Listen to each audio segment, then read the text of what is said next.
આંગળીએ બહુ મજાની વાત કરી કે આ માલિક બદલી શકે, આ આંગળી દેશનો રાજા બદલી શકે, આ આંગળી તો ખાલી કહેવાની જ મોટી છે.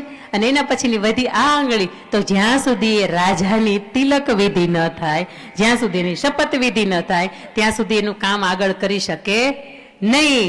આ આંગળી એવું કે છે કે તિલક કરનારી આંગળી તો કે હું મોટી છું. અને સાહેબ તમે એકબીજાના કપાળે કે પોતાના કપાળે જ્યારે તિલક કરતા હોય ને તો તિલક આ જે આખે આખું આપણું કપાળ હોય ને એના મધ્યની અંદર કરાય. ત્યાં બુદ્ધિ નામનું પદાર્થ હોય ને એ આપણો ત્યાં હોય. પણ આપણે છે ને એને શું કરીએ ખબર છે, આપણે કંકુનો ચાંદલો તો કે રેડાઈ જાય એ આપણે નથી કરતા. બાને પૂછજો, આજે બા છે ને કંકુનો ચાંદલો કરે ને તો એને કેટલી શીતળતા. બાનો મગજ લગભગ હું એવું માનું દાદા કરતા શાંત હોય. હા કે ના તો કેમ મને જોયા ન કરો, તમે દાંત કાઢો છો મને સંભળાય છે કે દાદાનો મગજ શાંત છે, અમારા બાનો કાંઈ નથી. ચંદન ઘસીએ ને આપણે એનો આપણે તિલક કરીએ કે સનાતન ધર્મના પ્રતીક તરીકે આપણે લાલ કલરના ચાંદલાનું તિલક કરીએ, લાલ કંકુનું તિલક કરીએ. તો સાહેબ એ તિલક છે ને એ બુદ્ધિનું પૂજન થાય છે. જો તમે ચાંદલો ચોટાડતા હોય ને તો એ બુદ્ધિ હોય ને બુદ્ધિ એને તિલક કરાય, એને આમ કરી આમ થપ્પો મારીને ગુંદર નો ચોટાડાય. એ તમને ખબર ને?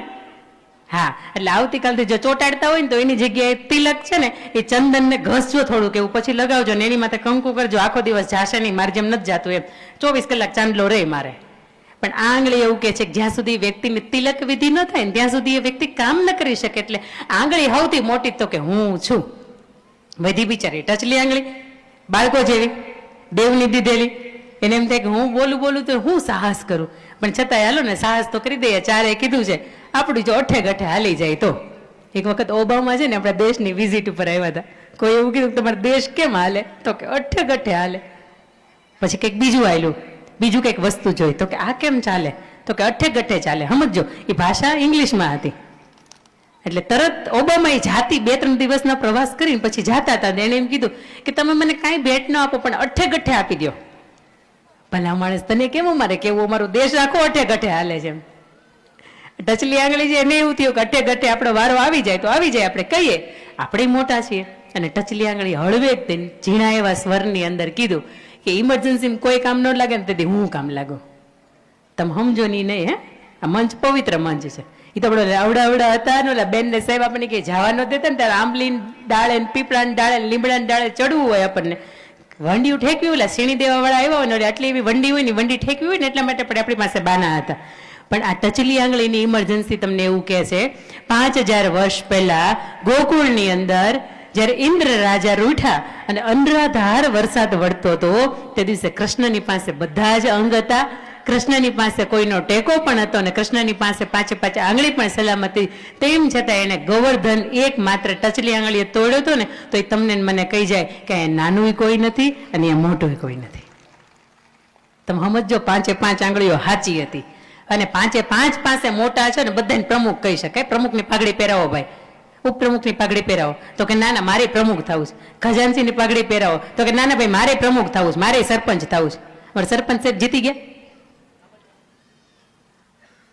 ભર્યું તું ફોર્મ ભર્યું તું નગરપાલિકામાં? ક્યાં બેઠા છે? ક્યાં સરપંચ સાહેબ ક્યાં બેઠા છે? હાથ ઊંચો કરજો ને, મને લાગે કે ના તમે આવ્યા છો એમ. બોલો સરપંચ સાહેબ ગુલી મારી ગયા ગામની કેમ મારે વાત કરવી?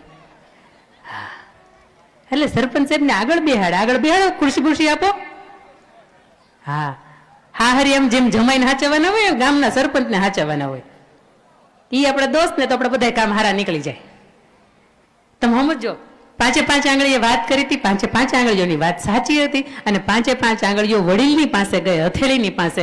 એટલે 5 વાત તો સાચી હતી. હવે વડીલને નક્કી કરવાનું હતું કે આમાંથી મોટું કોણ છે.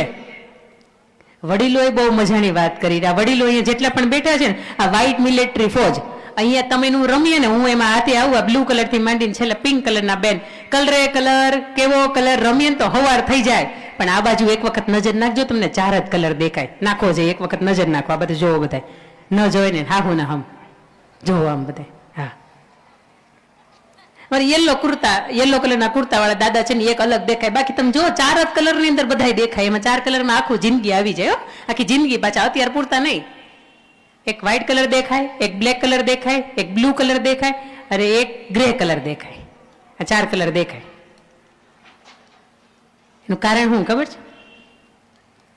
શું? તમે કલરફુલ પહેરી શકો ને એટલા માટે. એને તે આવડે જ પહેરતા. પણ એ એવું નક્કી કરે કે આપણે શોભાયાત્રામાં અલગ પહેરશું, હાનના કાર્યક્રમમાં અલગ પહેરશું, બીજા દિવસના હવનની અંદર અલગ પહેરશું. તો માથે આ થોડાક રહ્યા છે ને, ખરી જાય, પ્રેમથી ખરી જાય.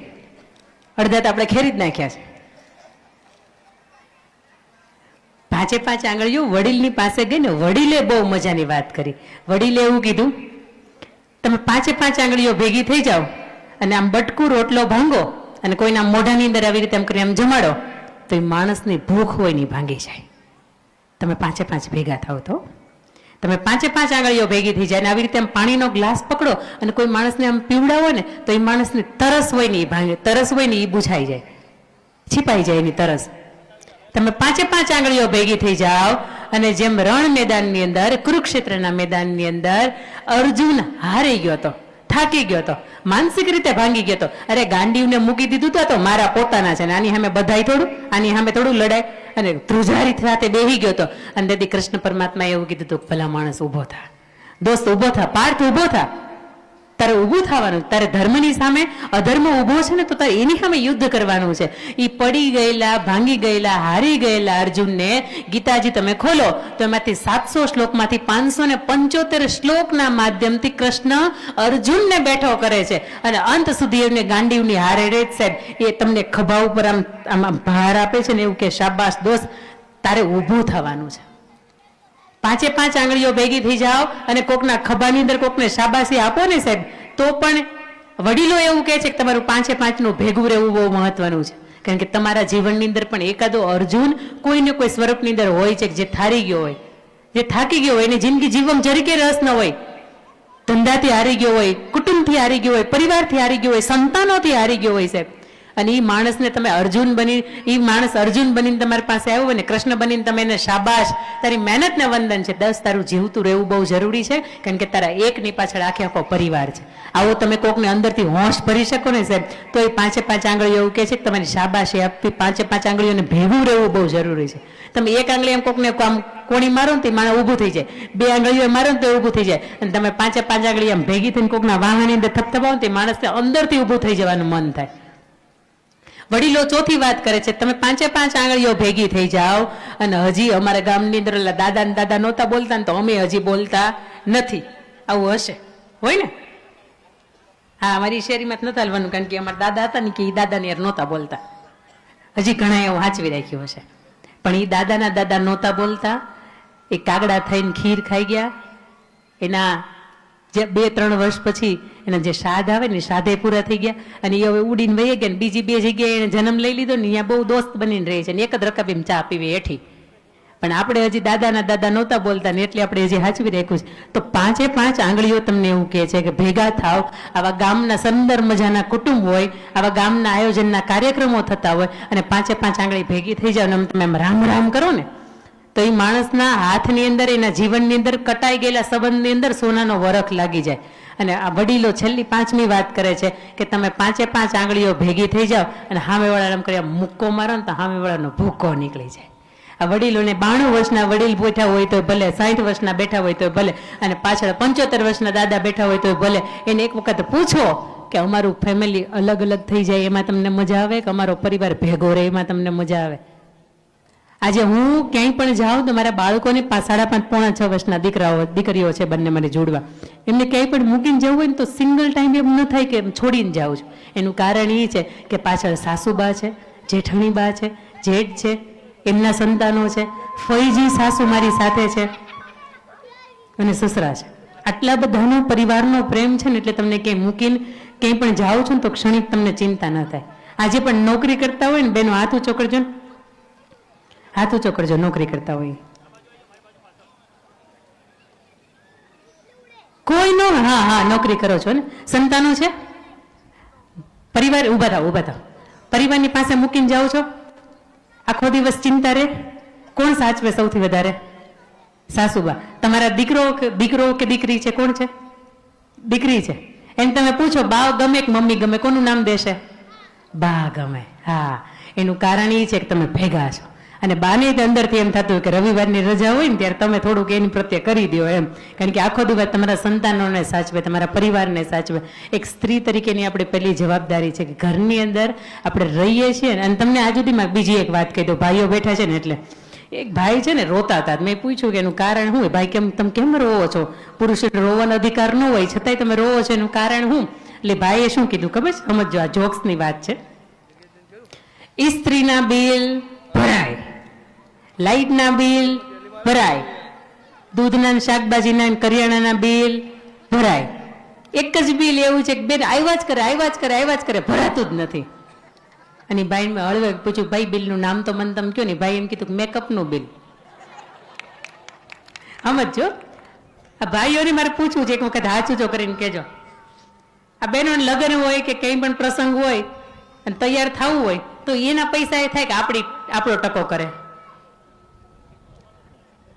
હા, આપણો કરે. હાથ ઊંચો કરજો તમે તમારા. હા જો, હા આ પાર્લર વાળાને હાચી કમાણી, હા હાચી કમાણી. આ તમે સમજો, આ પુરુષોને એમ થતું હતું લગ્ન પહેલા છે ને 35,000 રૂપિયા કમાતા હતા. સમજો, અમે ફોર એક્ઝામ્પલ, હું અત્યારે આ બાજુ આવી જાઉં કારણ કે આ બાજુના પક્ષની વાત થાય છે. આપણે અમે લગ્ન પહેલા 35,000 રૂપિયા કમાતા હોય.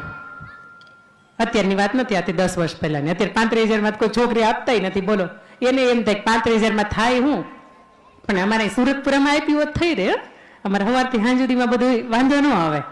બાજુવાળા એટલા હારાકની રીંગણા થતા હોય ને તો દઈ જાય. એટલે બીજા બાજુવાળા હારાકને તુંબડી એકાદો વેલો તમને રોજ લટકતા હોય એટલે તુંબડી હોય દઈ જાય. છાશ વધારાની હોય તો એ દઈ જાય. એટલે સુરતપુરામાં તો 35,000 થઈ રહે. લગ્ન પહેલા અમે 35,000 કમાતા હોઈએ, અમારે સગાઈ થાય એટલે ડાયરેક્ટ 35,000 16,500 વાપરવા વાળું એક વ્યક્તિ આવી જાય. ઘણાને છે ને મને એમ થાય કે બેનને હું પૂછું કે બેન તમે નેલ પેલિંગ કરાવવાના તો બહુ શોખ છે, કેમ નથી કરાવતા? તો કે અમારે જોણ હાલે છે કે 2-3 હગાઈમાં વાતું હાલે ને એકાદાની નક્કી થઈ જાય ને પછી કેમ કરાવે. 1200 રૂપિયા થાય. મને એમ થાય કે તારા ખીચાના 1200 રૂપિયા તને દેવામાં ભી પડે તો ઓલા માણસ તારા નખ માટે 1200 રૂપિયા વાપરવામાં ભી ન પડે? પડે જ ને ભાઈ. અને પાછા નખ 1 મહિનો તો હાલવાના ન હોય. હું નથી રમતી હો, એટલે કહું હું રમતી હોય તો હું પાછું ન કહું આ વાત કે મારે વાળ સીધા કરાવવા છે. 10,000 રૂપિયાનું બિલ તો કે ડાયરેક્ટ બીજાને ડેબે નાખો, ઘરના નાખો તો ખબર પડે. આપણે 50 રૂપિયા નેલ પોલિશ લેવી હોય ને તો 50 3 માગતા હોય. એમ ખીચામાં 10,000 રૂપિયા તમને આપી દે એને બીક નહીં લાગતી હોય કે આ 10,000 રૂપિયા મેં કેમ કમાયા હતા એમ? તમે સમજો, હજી અડધું થયું. હગાઈ થઈ ગઈ ત્યારની વાત છે. પછી લગ્ન થાય, પછી આવા પ્રસંગો આવે, આપણા ખરીદી વધે, આપણા ખર્ચાઓ વધે, પછી બાળકો થાય. એને એમ થતું હતું કે આપણે સૂટ બૂટ પહેરીએ, બૂટ પોલિશ મસ્ત મજાની કરીએ, આમ વાળ સીધા રાખીએ, મસ્ત મજાનો પટ્ટો બાંધીએ, અત્તર બત્તર છાંટીએ. પણ આ બધા હરખ અમને હતા લગ્ન પહેલા. લગ્ન થયા ને એટલે બધા હરખ ધોવાઈ ગયા. છોકરાઓ થયા ને એમથી અડધા ધોવાઈ ગયા. અને એમાં તે મા બાપના કદાચ મેડિક્લેમ બિલ આવ્યા, સેવા ચાકરી આવી કે બહેનોના અમારા મામેરા આવ્યા. જેટલા પણ અમને હરખ હતા ને બધા ધોવાઈ ગયા. અમે 4 કલરની અંદર આખી જિંદગી પૂરી કરી દઈ કારણ કે તમે કલરફુલ પહેરી શકો. તમે તમારા કમાણીથી મોજ કરતા હોય ને એટલે બિંદાસ મોજ કર